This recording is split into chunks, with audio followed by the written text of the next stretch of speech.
absolutely sensational goal from Ronaldo. Did you see that focus? Yeah?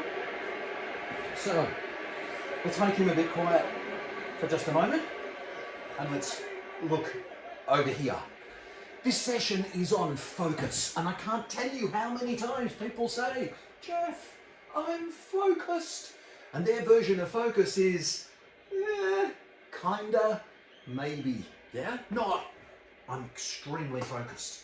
So when you're talking to people on your team or you're talking to your potential customers, they don't want the focus, kind of listening, kind of watching. What they want is that sort of focus. And in a moment, we're just going to see the extreme focus. I mean, that is Ronaldo. 10 out of 10. Did shut his eyes at the last immediate second. But the question is this. What mark does he get out of 10? And extreme focus looks like this. So I want to just give you an example. Let's use a real life example. You're talking to a team member, you're talking to your partner, you're talking to a potential customer. I'll take the customer for now. Question might work on all of them. It's the first of the vital questions. Those of you who understand the vital questions, here's number one. You know what it is. So, first name. What are you trying to achieve? And we pause. And we should pause with a nod, and if we've got a pen, because it's encouraging the client to give us a fantastic answer and to focus. And they say in answer, they say, I'm wanting to fit within my budget. I'm wanting to optimize the return that I can demonstrate. You were focused. You heard. And pretty good if some point in time later you say, I understand what you want to do is fit within your budget. Or, I understand what you want to do is optimize your results. Or, I understand what you can do and what you want to do is demonstrate the result. And in every one of those instances, customers listened. You've listened. What about if you say, I understand what you're looking for a great solution. You must have heard of us, our company name is, and off you go there, telling isn't selling. But you see what extreme focus would do is you'd ask that question. And by the way, you're going to ask all the other vital questions afterwards. And if you said back to that client, I understand that what you're trying to achieve, same verbiage, is to optimize your results within your budget and be able to demonstrate the result. Or to fit within your budget, to optimize your results, to be able to demonstrate that. Get their three elements uniquely placed and then follow it up straight away with another vital question and another vital question and another vital question. Now, they're not going to go ahead with you just because of that, but what's happened is this. You've just asked a question, you've paid attention, and you've demonstrated that you've heard every word. And 15 minutes later or 20 minutes later, when they hear their words back, and their words is a symbol that you're focused. And because you're listening to them and you're asking better questions, because it is called the discover. Yeah? The discover. Not the tell them all about our spiel. Yeah? The discover. So you ask the questions, you ask all of the vital questions, you listen intently to the answers, and you focus like Ronaldo. Now don't worry, I'm not going to try and do it, but he got himself into position, he moved, he understood where he needed to be in relation to the other player. At the right moment, he jumped, he focused, looked where he was going. He did shut his eyes at that moment, but he was about to get hit in the head, right? And he scored the goal. 10 out of 10 I'm going to give him. We're going to ask in a moment for Ronaldo's score, 10 out of 10 from me.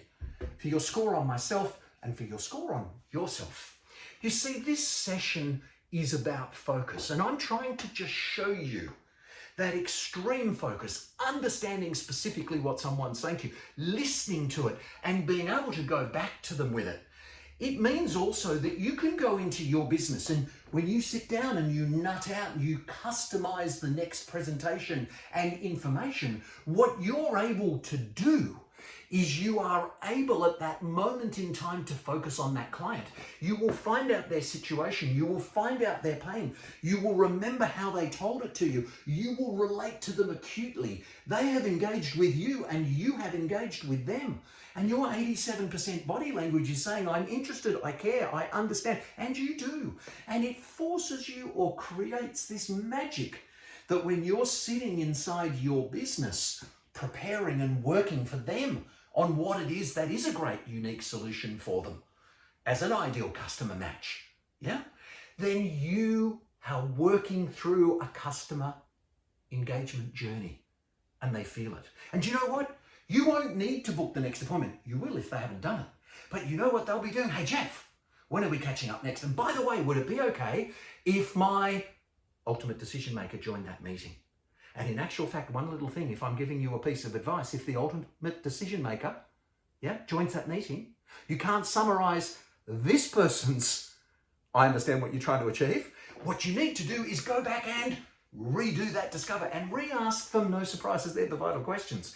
And now when you're addressing the room and you're saying, I understand what you're trying to achieve, you're looking at the ultimate decision maker and repeating their part, you're looking at the person who first and repeating their part, etc., etc., etc., and you are helping that team of people choose the most fantastic solution. By the way, if it's not your business and if they don't suit you, much better to find out now and say, actually, this is not it, than to work it out way further down. Yeah? Extreme focus. What could it do for you? What are the advantages of it? So, go ahead and give Ronaldo a mark for his focus. Go ahead and give me a mark for my focus. Hopefully I did all right.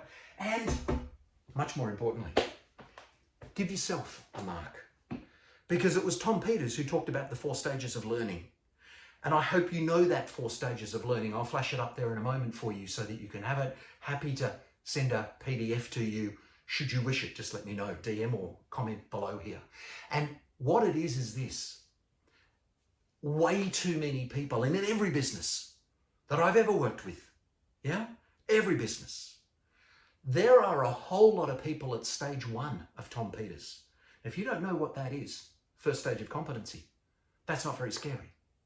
But the first stage of Tom Peters competency is unconscious incompetence. I don't know what I'm doing wrong, but I'm doing some things wrong. Yeah?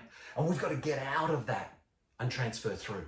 Because again, with every business that I've ever worked with, you know, let's say they've got that $5,000 magic bike that they like to ride. Yeah?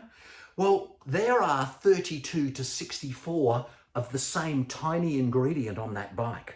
And that tiny ingredient is a spoke. And you know what? If one of those spokes isn't doing its job and nice and tight, you pop a spoke, right? What actually happens is the wheel does this a bit. You're trying to ride at 40 odd kilometers an hour or 20 or 4 or whatever it might happens to be in your pedaling. I'm telling you, if there's one spoke not tight or broken, it's a pretty bumpy ride. Most businesses are missing a whole lot of tiny spokes that they don't know what they're missing. So don't be too frightened by the results you're getting, because you're getting those results from a system which isn't quite right. You're not asking all the right questions, not listening, not getting the information, not getting the engagement. I want you to be so passionate about that solution with the client that they can feel it. Jeff, when's my next meeting? Well, I'll see you at the next video. This one's been on focus. Hope you liked it.